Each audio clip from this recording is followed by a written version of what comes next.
There's a story going round, of course, and one never knows truly how truthful these particular stories are. But you will recall a couple of years ago that our favourite royals, oh yes, Harry and Meghan, fresh from their success of being lampooned in South Park, picked up an award.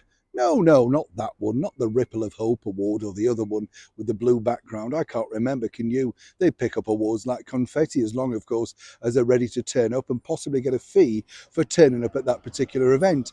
No, they picked up an award for only having two children. Do you remember? Well, they didn't pick it up. I think somebody popped it in a jiffy bag and sent it to them. That's because, of course, if you remember, both Harry and Meghan at the time, well, I think Prince Harry at least, stated that they were only going to have two children for the sake of the planet.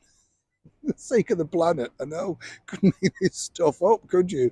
And of course, then they were, showered in praise by the Gen Z, that is the Generation Z society or whatever they're called, the kids, because, oh yes, they're doing their bit to save the planet.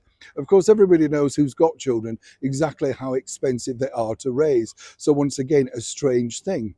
But now, of course, in the wake of all of this bad publicity, particularly for Meghan Markle concerning her half-sister Samantha Markle and that ongoing court battle, they have to do something to distract, don't they? And this is what you do if you're micro celebrities. If there's terrible press, find something else for them to talk about, perhaps get them to talk about something else. Now, as we know, both Harry and Meghan's children have been shrouded in mystery from the moment that they were born. We weren't allowed to know exactly when Archie was born. We were told they were in the hospital. They weren't. Lily just appeared from nowhere, really. Nobody truly knew the background to that. The only thing we remember is the reverberations about the birth name, Lilibet, as it were. Yes, that caused a bit of a sensation, didn't it?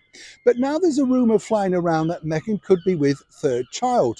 So much so that even the tabloid magazines that Meghan claims to hate so much are even running with this story. Now, this, of course, would be a miracle in many respects because Meghan, as you know, is of what now, 42 years old. Not old at all, but of course, in that particular sort of condition, one has to be incredibly careful. And the bottom line also for Meghan, she, as I said, has openly spoken before about really only wanting two children. But according to those magazines, they have it on very good authority. Now, we can't prove or disprove this at all. Honestly, 100%, we like to be truthful on this channel. We have no idea. But what's interesting, as I said, is given the amount of bad publicity that both Harry and Meghan have received recently, and in particular the negativity that's come back from the cartoon series South Park, isn't this a wonderful distraction, Are they or are they not? And it's one of those things, of course, that cannot be proved or even proven, should I say, until we see Meghan looking slightly, well, without being unkind, but with child, looking a little bit more rounded, shall we say. We've seen pictures of that before, though, haven't we? But now what's interesting, as I say, is the fact that these people are being put on the front pages of these tabloid magazines.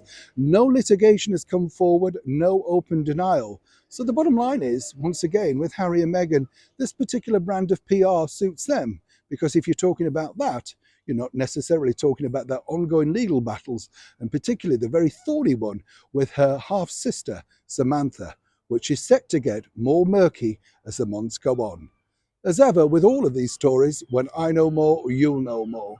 Neil Sean in the very heart of London.